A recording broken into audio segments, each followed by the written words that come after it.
This week I had a request to teach pigeon pose, so I'm going to teach you how to get into it and then a couple different variations.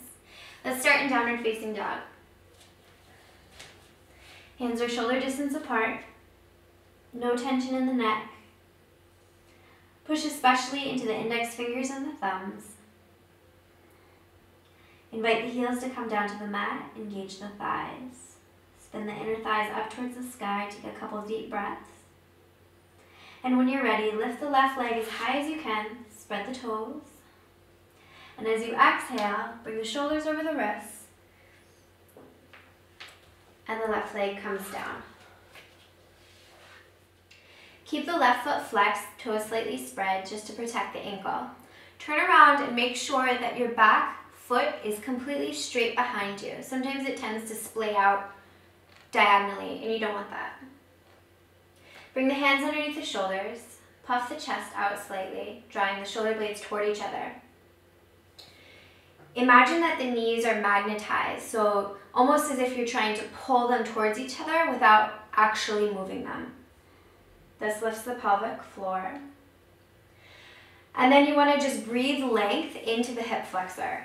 So imagine yourself getting really long in the spine, trying not to have any compression in the spine. And then from here, you can either just stay here, or you can lift up the back leg. If you need help lifting the back leg, you can use a strap. Just wrap it around.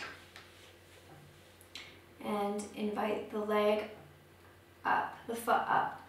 Spread the toes. And you can reach back and grab hold of it. If you feel stable here, you can lift the left arm. You can take it into mermaid pose. Or if you're really open in the shoulder, you can come up.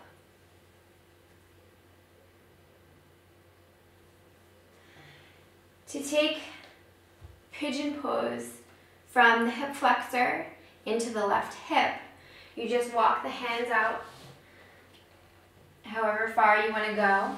Rest the head, and now you're going to feel the stretch in the left hip.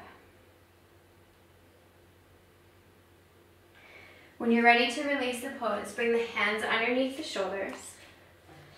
Curl the toes, back toes, lifting the knee up.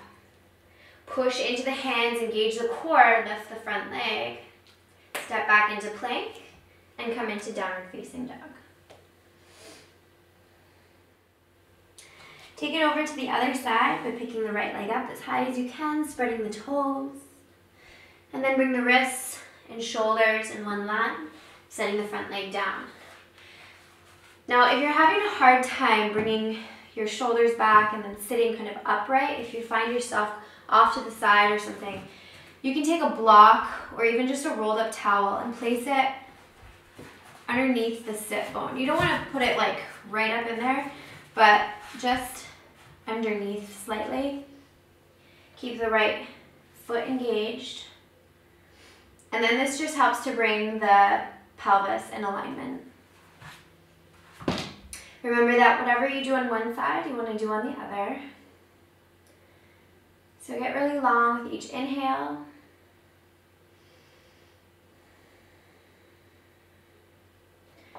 And then you can pick the back leg up.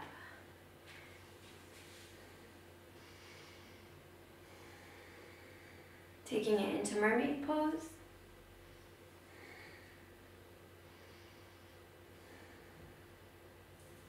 And if you're really open in the shoulders,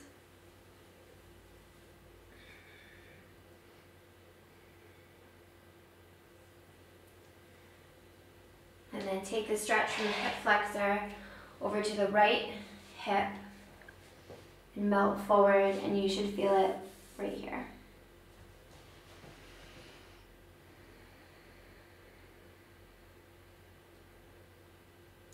When you're ready to release the pose, walk the hands underneath the shoulders, curl the left toes, engage the core, lift the front leg, plank pose, and child's pose. I hope that was helpful. Please like and subscribe, and if you have any questions or comments, leave them in the comment section below. You can also follow me on Twitter at Yoga by Candace, and on Facebook at facebook.com/yogabycandace, and in my blog at yogabycandace.com.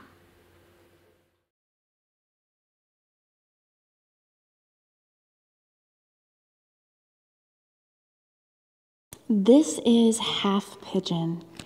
I really love half pigeon pose.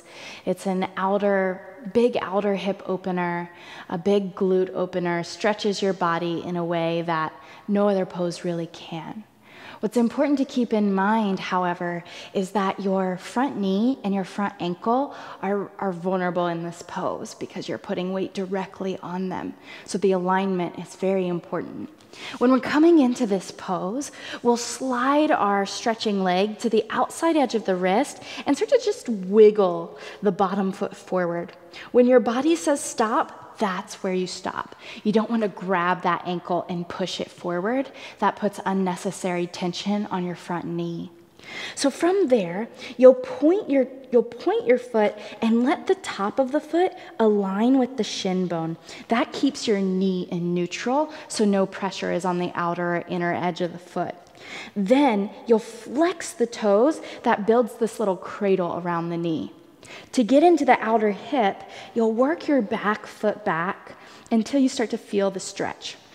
Now, if you're newer to this pose, you'll probably be, pretty far off the ground, and it will be very intense, right?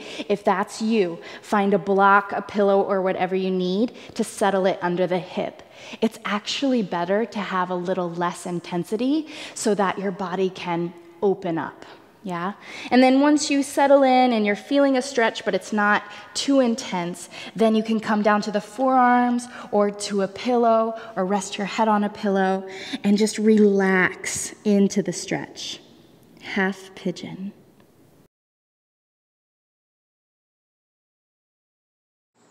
Hi guys, it's Amber Carnes from BodyPositiveYoga.com, and today we're going to talk about pigeon.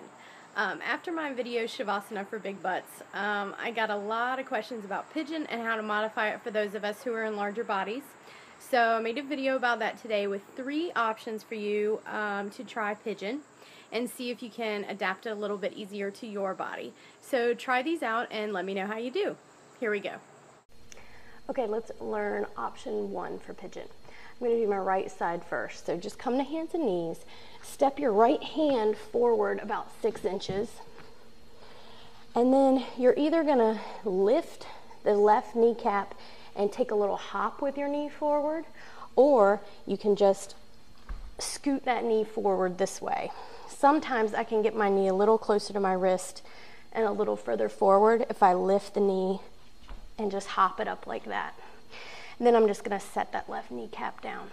Now, the left top of the foot comes into contact with the floor, and right now my right shin and the top of my right foot are also on the floor. So what I'm going to start to do is just work my shin, my right shin, a little closer to parallel.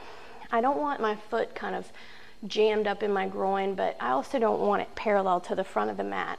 And you can play with the angle of that knee by just moving the angle of the foot, actually moving the foot up towards the front of the mat and letting the knee stay where it is. And so with that little more open angle, I can lengthen that left leg back even more. And you can even take little scooting motions with that left leg. Now you want the left leg straight back from the hip socket. And I'm going to prop this right hip. So I'm just going to take a block and set it under that right hip. And now I have something to lean into. I'm still really getting that intense stretch along the outer right hip, but I'm not hanging in my joints or anything like that. So it feels a little better and more supportive to my body. And now that I feel supported, I can bring that left leg back even a little further to intensify that stretch. So from here, you can certainly stay here with your hands on the mat. If that doesn't feel good and you need to come up some, you can be up even higher on your fingertips or bring a block in front of you and use that as kind of a ballast to really hold yourself up. If you want to make the stretch a little more intense and come closer to the floor, you can bring a block and bring your forearms to the block and rest here. You can play with the height of the block for a more intense stretch, or if it's accessible, you can put your forearms on the floor or walk your hands out. And if you get there and you want to relax into it for a few minutes to facilitate the opening of the hip, you can rest your head on a block as well. Now to come out of this, all I do is roll to the left side a little bit so I can remove that block, and then I just sit on that right hip and swing my left leg around. And then you can switch and do the other side. That's option number 1. Okay, next option for Pigeon is chair and a bolster.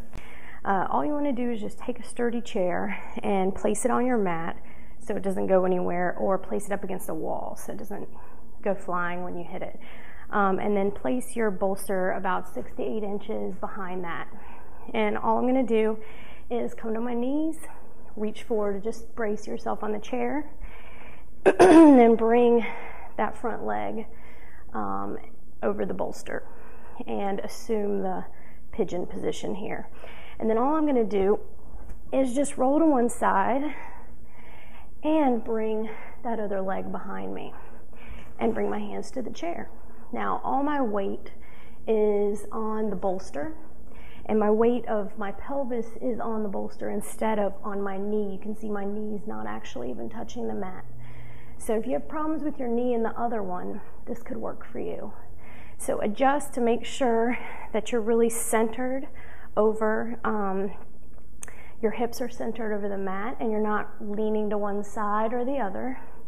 And then just place your hands on the chair. Now you can stay here, or if you want, you can lengthen out and bring your head down to the chair, or stack your fists and just rest your forehead on your hands. And I'm still getting a really good stretch here, even though my knee is not in contact with the mat. If you're not feeling a stretch, you can always bring your knee out to sort of parallel with the side of your mat and work on getting your foot so the angle of your front leg, again, is parallel to the front of the mat. That's option 2. Okay, if you can't be on your hands and knees, or if any pressure on your knee is giving you problems, we have option 3, which is dead pigeon. I like to use this in class if there's somebody that can't be on their hands and knees, because everyone can do the same thing. Nobody feels singled out, and you get the same great stretch and benefits. So have your strap handy. If you don't have a strap, you can use an old men's tie or a sweatshirt or whatever. You just want to have something in case you need it to lengthen your arms, basically. So I'm just coming to a partial recline position here, lying on my back with the soles of my feet on the floor, knees bent. You can make sure that your back is really in contact with the floor. And you can just lift up and rotate your pelvis so you scoop the tailbone down toward the heels and really relax and stretch out the lower back. And then I'm just going to take my right foot and bring my ankle past my knee so my leg is sort of making a 4 here, okay? And flex the foot just to protect that ankle joint. You don't want the ankle right on the leg. You want the ankle past the leg so you're not putting any pressure on that joint. And then all I'm going to do is work from here.